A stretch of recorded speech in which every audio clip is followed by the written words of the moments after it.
Hi friends, hello, welcome to our Cook with Friends channel. இன்னிலிருந்து நம்மளுக்கு நவராத்திரி பண்டிகை ஆரம்பிச்சிடுச்சு. அனைவருக்கும் நவராத்திரி தின நல்வாழ்த்துக்கள். இந்த நவராத்திரி பண்டிகை நம் பெண்களுக்கான ஒரு பண்டிகைன்னு சொல்லலாம். நம் வீடுகளில் ரொம்ப விசேஷமாக கொலுவெல்லாம் வச்சு டெய்லி பூஜைகள் பண்ணி பிரசாதங்கள் வச்சு படைச்சு அது எல்லோருக்கும் கொடுத்து ரொம்ப மகிழ்ச்சியாக கொண்டாடி நம்ம அம்மனின் அருளை நம் அனைவரும் பெறலாம். இந்த 9 நாள்லேயும் நம்ம ஃபஸ்ட்டு 3 நாள் துர்கை தேவியை போற்றி எல்லா சிறப்பு வழிபாடுகளெல்லாம் செய்வோம். அடுத்த 3 நாட்கள் லக்ஷ்மி தேவிக்கான எல்லா சிறப்பு பூஜைகள்லாம் நடக்கும். அடுத்து கடைசி 3 நாட்கள் சரஸ்வதி தேவிக்கான பூஜைகள் பிரசாதம் வகைகள் எல்லாம் செய்வோம். இந்த 9 நாளும் நம்ம வீட்டில் என்னென்ன நெய்வேத்தியங்கள் செஞ்சு சாமிக்கு படைக்கலான்னு நான் உங்கள் கூட ஷேர் பண்ணிக்க போகிறேன். இன்னைக்கு நம்ம நவராத்திரி முதல் நாளுக்கான நெய்வேத்தியம் என்ன, அது எப்படி செய்யலான்னு பார்த்துடலாம். வாங்க வீடியோக்குள்ள போகலாம். நம்ம இந்த மசாலா சென்னா எப்படி செய்யறதுன்னு பார்த்துடலாம் வாங்க. இந்த வெள்ளை கொண்ட கடலையை நம்ம நைட்டே ஊற வச்சிடலாம். இது ஓவர் நைட் நல்லா சோக் ஆகட்டும். காலையில் கொண்டக்கடலை நல்லா ஊறி வந்திருக்கு. நம்ம இந்த ஊறின சென்னாவை ப்ரெஷர் குக்கரில் போட்டு சால்ட் போட்டு ஒரு 5 சவுண்ட் போட்டு எடுத்துக்கலாம். இந்த சென்னா நல்லா சாஃப்டாக வெந்திருக்கும். பாருங்கள், நம்ம சென்னாலாம் எவ்வளோ நல்லா சூப்பராக வெந்து வந்திருக்கு. இந்த சென்னாவில் ஃபில்ட்ரு பண்ணிவிட்டு அந்த இருக்கிற தண்ணியை நம்ம வேஸ்ட் பண்ணிட வேண்டாம். அது ரசத்துலேயோ குழம்புலையோ ஆட் பண்ணிக்கிட்டா ரொம்ப நல்லாயிருக்கும். நம்ம இப்போ இந்த மசாலா சென்னாக்கு தேவையான இன்க்ரீடியன்ஸை பார்த்துடலாம். தனியா 2 டேபிள் ஸ்பூன், 1 ஸ்பூன் ஜீரா, காஞ்ச மிளகா, தாளிப்புக்கு கறி லீவ்ஸ், ஜிஞ்சரை நல்லா துருவி வச்சுருக்கேன், எள்ளு 1 ஸ்பூன். இப்போ நம்ம மசாலா அரைக்கிறதுக்கு நம்ம ட்ரை ரோஸ்ட் பண்ணிக்கலாம். எள்ளு போட்டு நல்லா வறுத்துக்கலாம். எள்ளு நல்லா படப்படன்னு வெடித்து வரணும், இல்லைன்னா நம்மளுக்கு அந்த கசப்பு தன்மை வரும் அதில். இப்போ எள்ளு நல்லா வெடிக்க ஆரம்பிச்சிச்சு. இந்த ஸ்டேஜில் நிறுத்திக்கலாம். அடுத்து நம்ம தனியாவை போட்டு வறுத்துக்கலாம். தனியாவை சும்மா லைட்டாக ரோஸ்ட் பண்ணால் போதும், கலர் ரொம்ப சேஞ்ச் ஆகிடக்கூடாது, ஸ்மெல் மாறிடும். அடுத்து நம்ம ஜீராவை ரோஸ்ட் பண்ணி எடுத்துக்கலாம். இதுவும் சிம்மில் வச்சு நல்லா லைட்டாக ரோஸ்ட் பண்ணிக்கோங்க. அந்த ஒரு ஸ்மெல் வந்ததும் நிறுத்திக்கலாம். அடுத்து நம்ம காஞ்ச மிளகாவை ட்ரை ரோஸ்ட் பண்ணிக்கலாம். இதுவும் நல்லா வத்தல் நல்லா கிறிஸ்பி ஆக வரைக்கும் வறுத்துக்கோங்க, ரொம்ப கலர் சேஞ்ச் ஆக வேண்டாம். அடுத்து நம்ம சுண்டலுக்கு தாளிக்க ஆரம்பிச்சிடலாம். இதுக்கு ரொம்ப ஆயில் தேவைப்படாது, 1 ஸ்பூன் ஆயில் இருந்தால் போதும். எண்ணெய் காஞ்சதும் 1 ஸ்பூன் கடுகு ஆட் பண்ணிக்கலாம். கடுகு பொரிஞ்சதும் 1/2 ஸ்பூன் ஜீரா ஆட் பண்ணிக்கலாம். அடுத்து 1 ஸ்பூன் உளுத்தம் பருப்பு ஆட் பண்ணிக்கலாம்.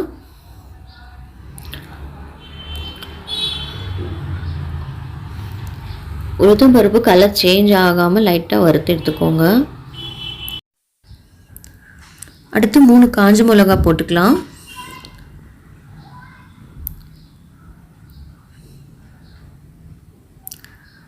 அடுத்து நம்ம கறி லீவ்ஸ் ஆட் பண்ணிக்கலாம்.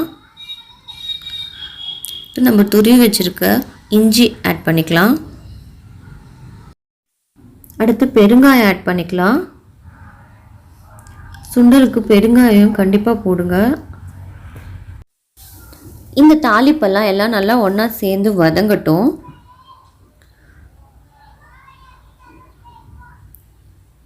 அடுத்து நம்ம வேக வச்சுருக்க சுண்டலை இது கூட ஆட் பண்ணிடலாம். தண்ணியெல்லாம் நல்லா ஸ்ட்ரெயின் பண்ணிவிட்டு ஆட் பண்ணிக்கோங்க. சுண்டலை ஆட் பண்ணி நல்லா இந்த தாளிப்பு கூட சேர்த்து எல்லாம் கலந்து விட்டுக்கலாம். அடுத்து நம்ம ட்ரை ரோஸ்ட் பண்ணி அரைச்சி வச்சுருக்க மசாலாவை ஆட் பண்ணிடலாம்.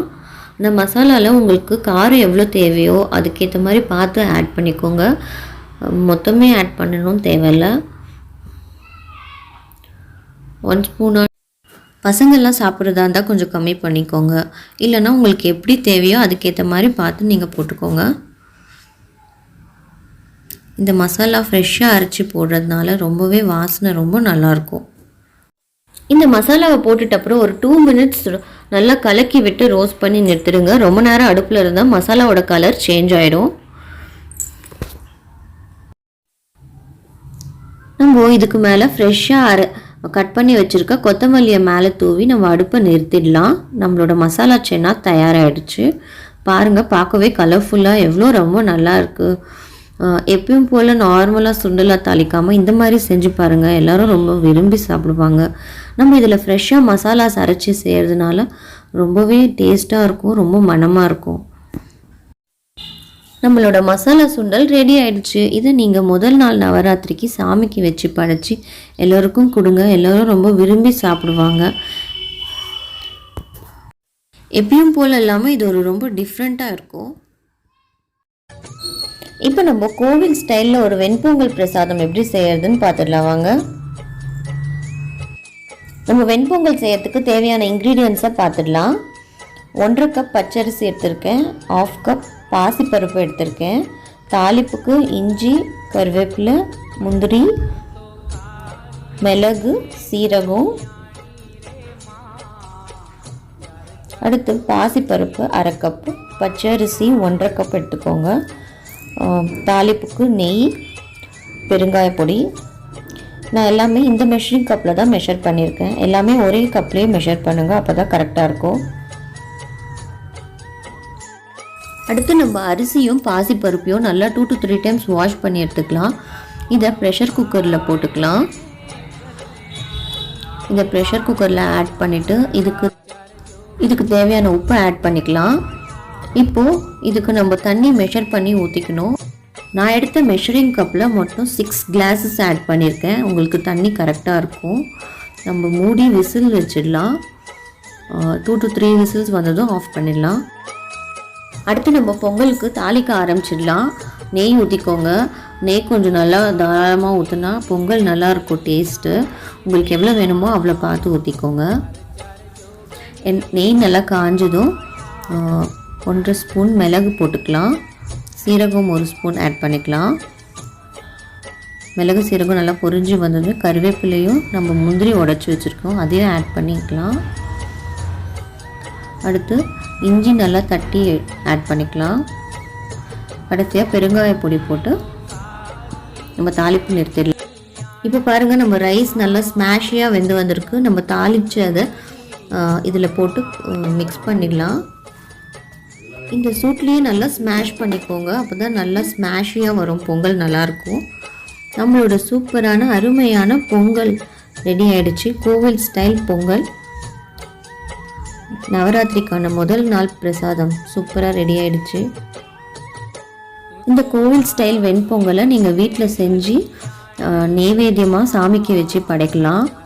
இந்த பொங்கல் ரொம்பவே சூப்பராக டேஸ்ட்டாக இருக்கும். கோவிலில் சாப்பிட்ற அதே டேஸ்ட் உங்களுக்கு வரும். கண்டிப்பாக ட்ரை பண்ணி பாருங்கள்.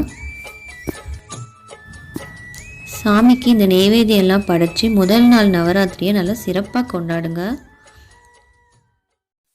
எங்கள் வீடியோஸ்லாம் பிடிச்சிருந்தா எங்கள் சேனலுக்கு சப்ஸ்கிரைப் பண்ணுங்கள், ஃபேமிலி ஃப்ரெண்ட்ஸ் கூட ஷேர் பண்ணுங்கள், லைக் பண்ணுங்கள், மறக்காமல் பெல் பட்டன் ப்ரெஸ் பண்ணிக்கோங்க. தேங்க்யூ.